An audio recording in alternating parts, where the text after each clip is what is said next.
You know that business is picking up on the channel when I'm starting to get things like copyright claims for a song I've been using for almost a year now. But hey, that's okay. I respect other people's intellectual properties. So hey, it's time for a new intro.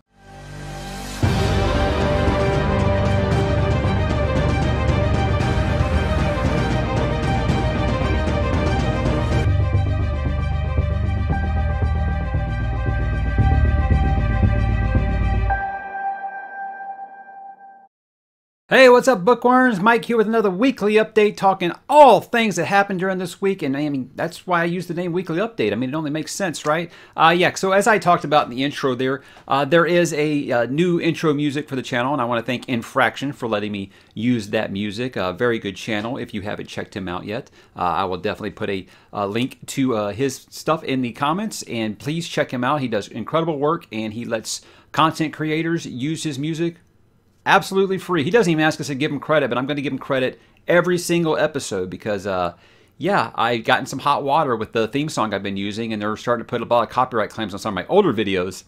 And, you know, that's because when I first started this, I had no idea how some of this stuff worked. So I'm still learning every day, and I like I said, I like to respect other people's intellectual properties and stuff like that. So I have no problems with taking those down. I just hope you don't have me take down my whole library because that would really suck. But hey, you made the bed, you got to sleep in it. But yeah, new intro music. I hope you guys like it. I like the old theme song because it, you know, I was humming it quite a lot. I always found myself kind of humming the thing. But hey, again, it is what it is, and I'm sure that I'll grow to love the new one. And like I said, Infraction does incredible work there. So guys, let's talk about the subscriber count. Look, we're creeping up on 5,000, which is insane because at the beginning of the year, I had my goals for 3,000 before the 1st of March and 5,000 by the summer, you know, and I think we're going to hit that before spring's even really rolling around here. So I can't say thank you quite enough.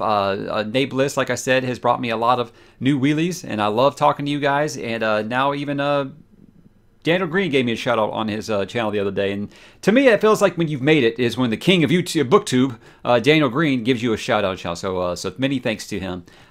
Great stuff. I just can't say enough that the guys who kind of got me into the booktubing and reading Wheel of Time are now commenting on my Wheel of Time stuff. So that's very flattering, and I'm humbled. I think it's amazing, and I'm having a great time, and I'm glad you guys are sticking with me. But let's get to the content here.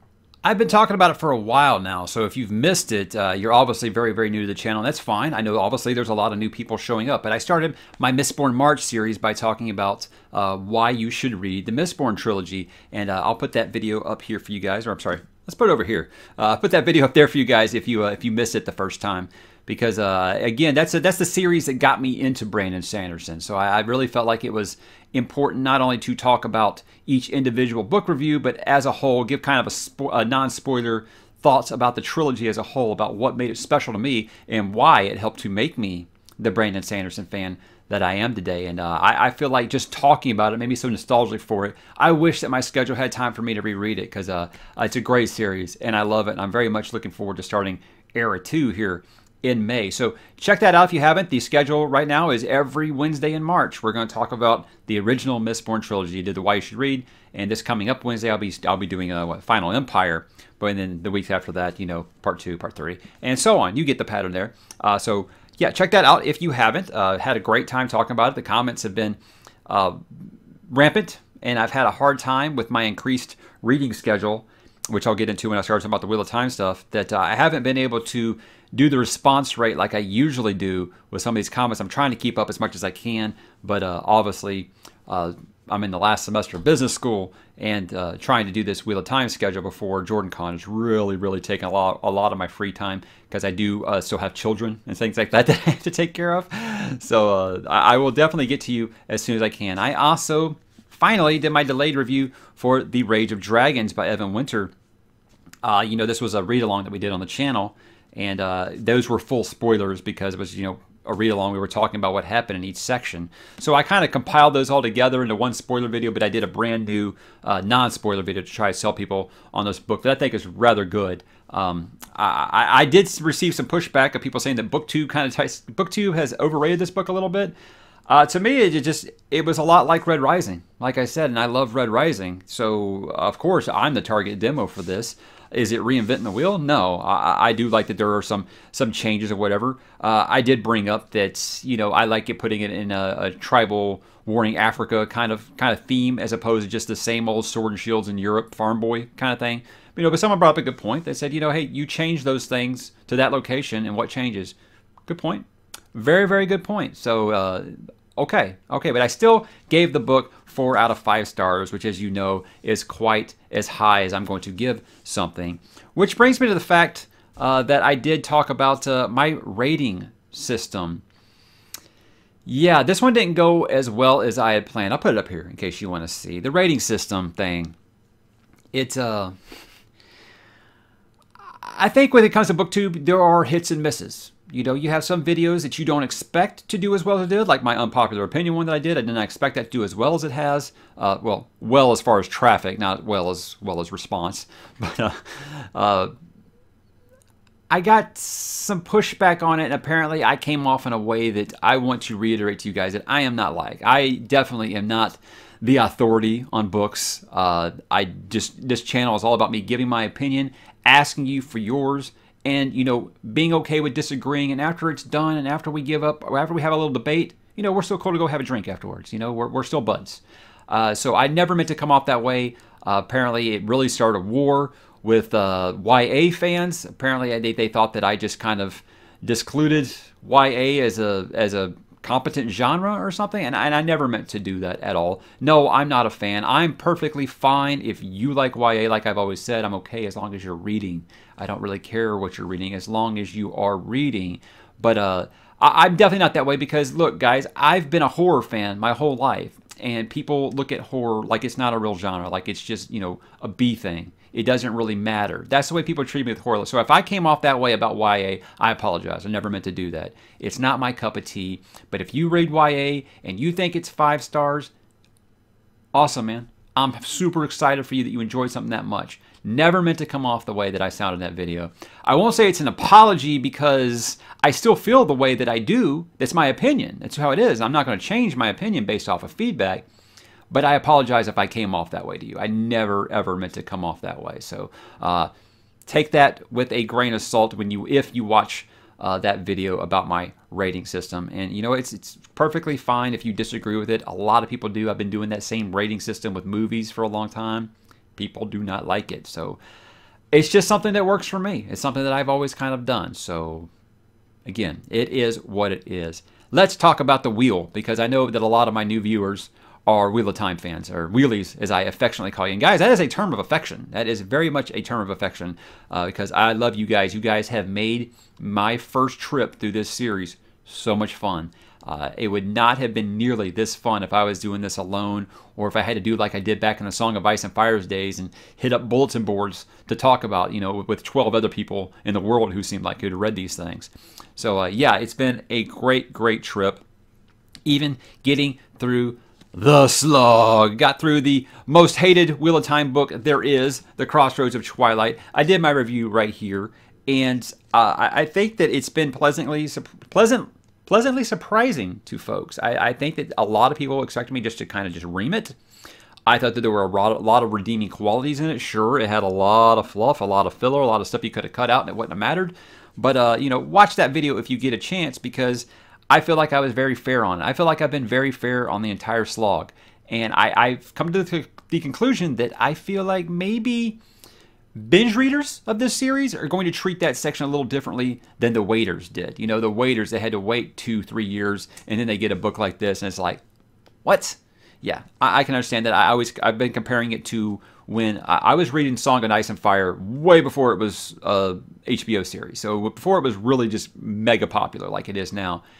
And I remember waiting so long for A Feast for Crows to come out. And when A Feast for Crows came out, and it did not have Tyrion, Jon Snow, or Daenerys, and I was freaking livid. I was pissed. We waited 5 years. So we had to wait a decade, basically, to get a new POV chapter from those characters. So I get that. You had to wait that long, and then you get a book and it doesn't have Matt in it. It's like, what in the hell is going on? So I definitely get the frustration, but not having to wait made those things a little easier for me. And again, better than Path of Daggers. I'm sticking by that. I'm sticking by that. I did not review it yet, but I did read New Spring real fast. And I say real fast, a lot of people are like, "Wow, how'd you read that?" So, guys, for Robert Jordan, 330 pages. That's a short story. It's not that big a deal. I try to do Wheel of Time, like I've said, in like 100-page bursts. I won't just pick it up and read like a sentence or two. I will only sit down with it when I know I've got time. I've got no interruptions coming up, and I would just do like 100-page or like 3 to 5 chapters at a time. That's the way I've done this whole series. That's how I've been able to go through it like I have. But yeah, reading this in 2+ days is not a problem, guys. First, it's really not that long. And second, it's got Lan. I've been begging for Lan to come back in this story for the longest time. In hindsight, though, I will say, and I'll save the rest for when I do a review of it, that I do wish I'd read this right after book 5. And for you wheelies who know, you know why I'm saying that. Because I feel like it would have had more of an emotional impact if I had done it then than doing it between Crossroads of Twilight and The Knife of Dreams, which I'm on now. I'm about 50% done here. Early thoughts? This is the best prologue since book 1. The prologue was fantastic. I've been complaining about these prologues for a while now, that they are overly long. They're like 100 pages. That's not a prologue, that's a novella. And that, really, I understand that they're there to show what else is going on in the world, but they've been kind of a drag sometimes. This one starts off like a freight train, and it has one of the best scenes in the series. And that's not hyperbole. It starts off with the thunder, man. It's good stuff. I still feel like there's some parts that kind of drag, but I might just be saying that because I just read 5 consecutive Elaine chapters, and you know how those feel. But like I said, I definitely feel like the pace has picked up. It feels a little more like those first 4 books now that really seem like they moved quickly for me. Or I guess 2 through 4. 2 through 4 is my favorite arc so far in the series, and it definitely feels like it fits more with that than it does, 5 through 10. So look for that review coming up soon. I don't imagine it'll take me much longer. Maybe Monday or Tuesday at the latest. I figure I should be done with this. I should be able to get some time in here since spring break next week and no school. So let's hope. Because I got to keep moving quick, and that brings me to talking about JordanCon. JordanCon is coming up, and that's why my increased reading schedule. If you've missed that, the whole reason that my reading schedule has really picked up is because I'm trying to finish the Wheel of Time series before JordanCon, which is in just like 5 weeks. So I've really got a boogie here, and I'm trying to do that, but I'm also trying to, like I said, not neglect my children and not forget about what I had planned to do on the channel and things like that. So some things have kind of had to fall by the wayside, but I'm starting to get worried that JordanCon is going to get canceled. If you guys don't know, there have been some major movie production delays. James Bond just moved from April until November because of this whole Corona madness.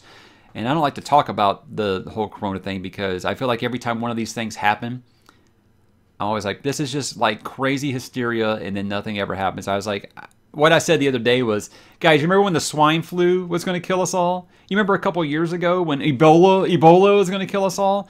So part of me is like, yeah, I'm feeling that way. But then the other half of me is like, you know what, though?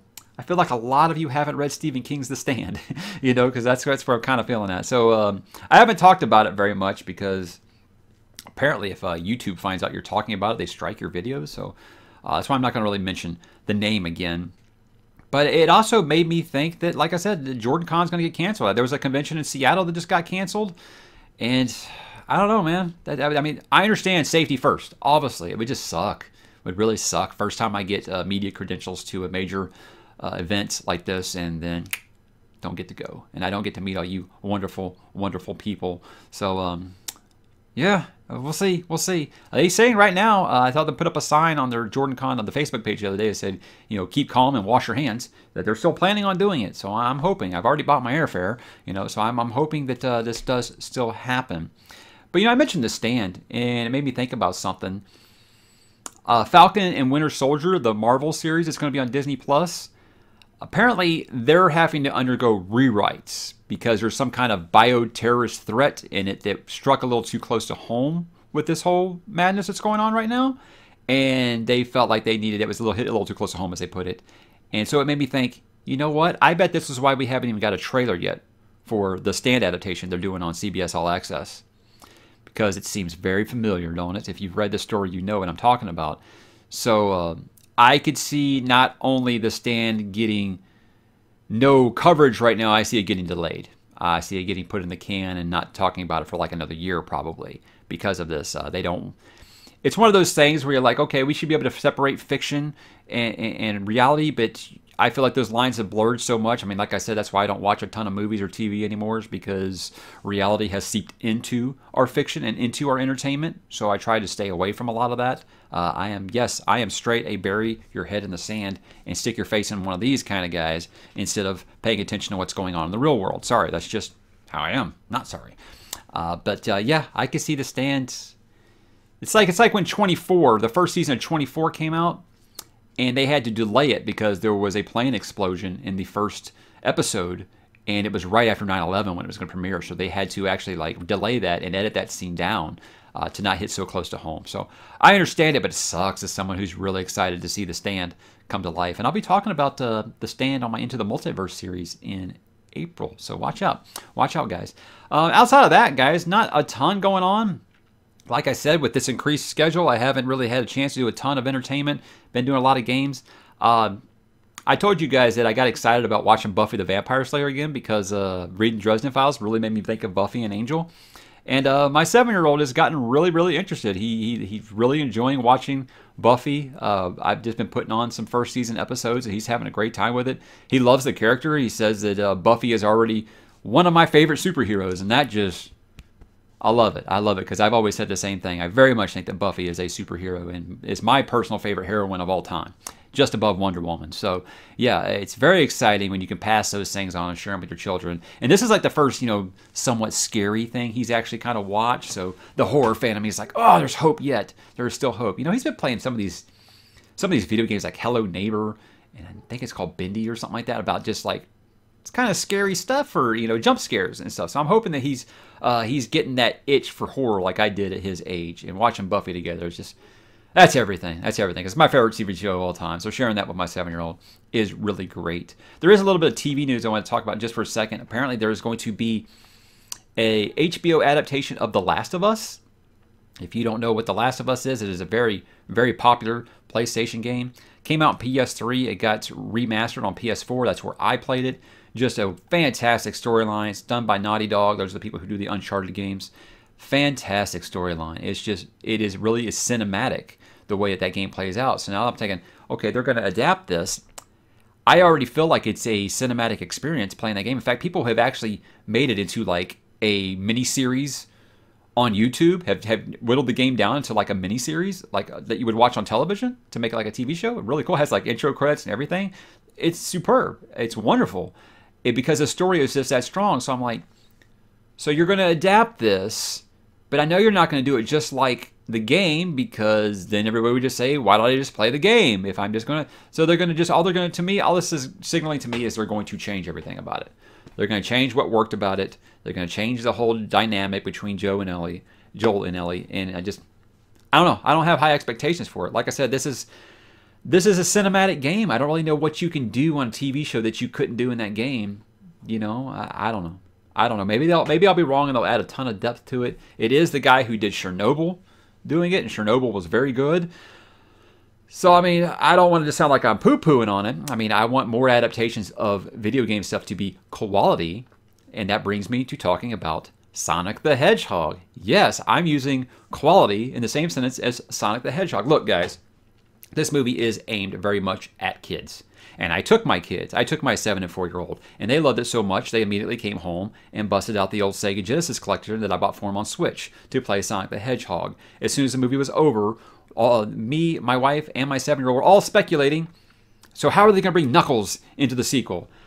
Look, it's a good family. A good family movie. If you're one of those people who watches everything thinking, "Oh, I have to watch this. Has to be Academy Award-winning stuff," it's not made for you, for sure. It's definitely made for the younger kids. There's nostalgia in there for us who, played the games back in the day. The music, the sound effects, a lot of things.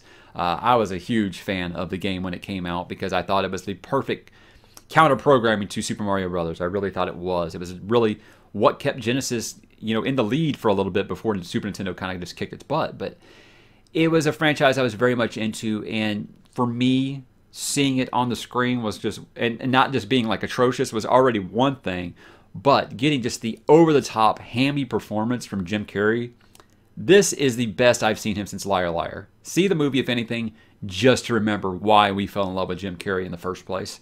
Yeah, it's straight Ace Ventura. He's so over the top, and it is so welcome to me. So I had a great time with it. Already, like I said, we're already talking about the sequel. Very much like a Marvel movie with the way it opens with its opening title card is very Marvel movie, and then it has its post-credit scene, which was very good. So it's really cool. It's really cool that I feel like when comic book movies, like I said, with Batman Begins came out, that was when we first started realizing, you know what, they can do these right and faithful, and they can do these well, and it doesn't have to be, you know, putting, like when X-Men came out in 2000, it was like, okay, let's take the Matrix but put X-Men characters into it. That's how I felt that movie was. You know, let's put everything in black leather. Let's make everything dark and cool. It made me realize, hey, you know, this genre could be taken seriously. So I hope that this is the turning point for video game movies, and they realize now we can take this genre seriously and make things good and still be successful. Because I think that this just also went to show that instead of studios like Warner Brothers and Lucasfilm that have attacked their fans recently, anytime they've had any kind of criticism for something, the fan backlash for the appearance of Sonic was loud. And you had the usual suspects being like, oh, stupid toxic fans. You know what the guy running the movie did? Said, hey, we heard you. You know what? We're going to fix it. And look what happened. The movie's a huge success. Fans aren't the enemy, guys. Listen to your fans. Are there some that are just over the top stupid? Of course. Of course. But listen to your fans. Don't automatically go to, oh, toxic fan bases. I hate that word. That is the ugliest word now. Toxic has been applied to anybody who has a different opinion. And I hate it. I hate it. So listen to your fans, guys, and look what can happen. So you guys that are making Gears of War and you're already talking about how it's going to be nothing like the game, scrap it. Make it like the game. There you go.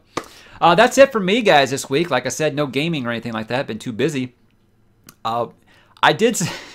It's kind of a funny thing as far as music goes. I've been listening to Barry Manilow, which I know has probably already got some giggles out of you. But the reason, like I said, was when I did that Knife of Dreams video, I opened it up by singing Looks Like We Made It by Barry Manilow because, you know, I made it through the slog.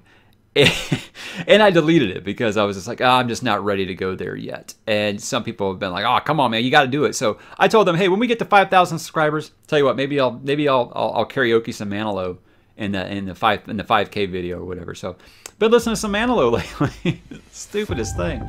But hey, that is what it is, guys. I hope you are having a great week. Let me know what you're doing. Let me know what you're reading. Let me know what you're playing. Let me know what you're listening to. What are you watching? You know, there are no wrong answers here. This is good time stuff here. So let me know what you're doing in the comments, and you guys have a great, great weekend.